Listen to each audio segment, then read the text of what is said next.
Well, good morning, friends and family. Welcome to week 2 of our Walking with Jesus devotional. For those of you who were at church yesterday, you could have picked up your reader. I'm going to try and use it each day just so that we can be on the same page.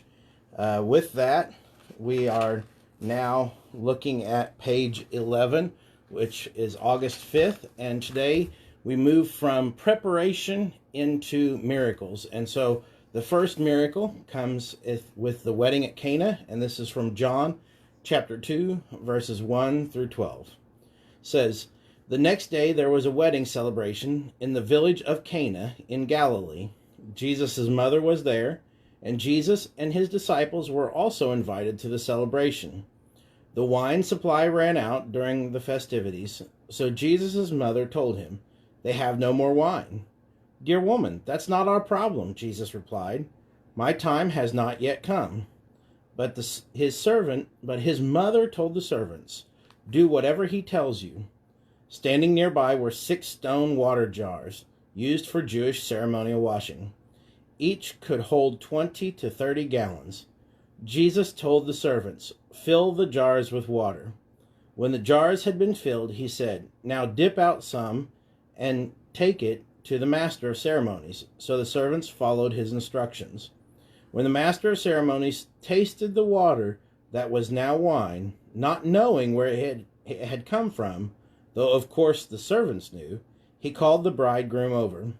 'A host always serves the best wine first,' he said. 'Then whenever everyone has had a lot to drink, he brings out the less expensive wine. But you have kept the best until now.' This miraculous sign at Cana in Galilee was the first time Jesus revealed his glory, and his disciples believed in him. After the wedding, he went to Capernaum for a few days with his mother, his brothers, and his disciples." Well, outside of the obvious discussion we could have around alcohol, which is not something I really want to do this morning, one of the things that I found very interesting is this notion of grabbing what is sacred and following God with it. Mary tells the servants, "Do whatever Jesus says." And Jesus tells them to grab these jars for water, and the water that was meant to be used to purify you. It was meant to be used to wash before you did holy things, ritual things. In essence, think of it this way. In our culture, it would be a specific shower used before you go to church. Now, that seems silly to us, but that's kind of how the culture was at that time. They had special utensils used for different things. And so Jesus says, take what you've set aside for other use and just follow my lead with it.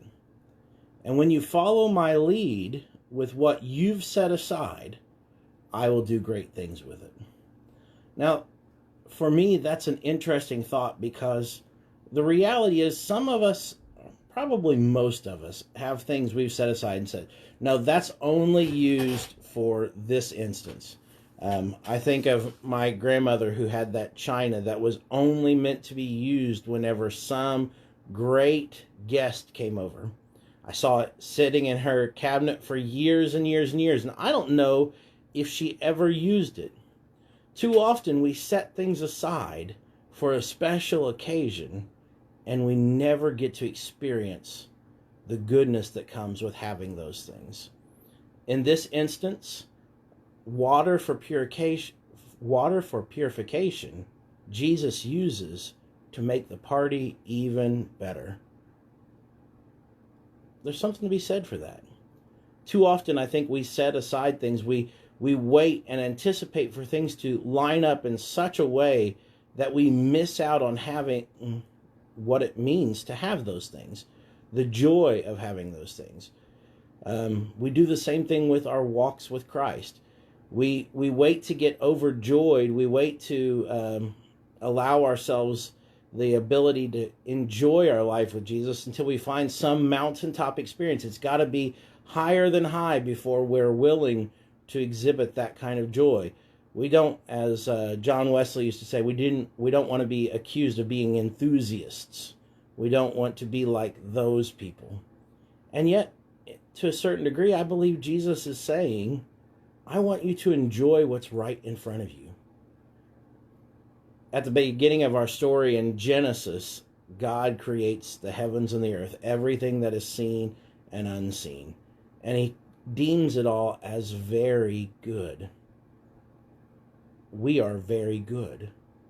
And I think that God created this universe, God created everything that we have for us to enjoy and to praise his name through. So I don't know what you might be holding on to this morning. I don't know what you might be saving for that special occasion. But whenever I read this story, the story of a wedding, a celebration, where God takes the holy and, from our perspective, maybe makes it a little less holy, or maybe he takes this event and by his presence and through his blessing, he makes it a far more holy event. When we invite God into our everyday, when we invite God into our every moment becomes holy. And when God is with us, we have a reason to celebrate. I hope that you guys have a blessed Monday, and I will see you tomorrow.